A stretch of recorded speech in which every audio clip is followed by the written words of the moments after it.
நான் உங்களுக்கு சொல்றேன், தம் சகோதரனிடத்தில் கோபம் கொள்கிறவன் தண்டனை தீர்ப்புக்கு ஆளாவான். அதனால நீங்க உங்க காணிக்கையை பலிபீடத்துல செலுத்த வரும்போது சகோதர சகோதரிகள் யாருக்காவது உங்க மேல மனஸ்தாபம் இருக்குன்னு நினைவு கூர்ந்தா அங்கேயே பலிபீடத்தின் முன்பாக உன் காணிக்கையை வச்சுட்டு போ. முதல்ல அவர்கிட்ட சமாதானமாகுங்க. அதுக்கு பிறகு உங்க காணிக்கையை செலுத்துங்க.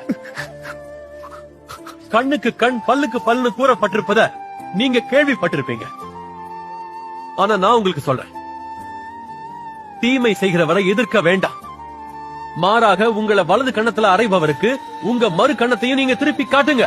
ஒருவர் உங்களுக்கு எதிராக வழக்காடி உங்க வஸ்திரத்தை எடுத்துக்க விரும்பினா உங்க மேலுடையையும் அவர் எடுத்துக்க விட்டுங்க. உனக்கு அடுத்தவனை சிநேகித்து உன் சத்துருவை பகைப்பாயாகன்னு சொல்லப்பட்டதை கேள்விப்பட்டிருக்கீங்க.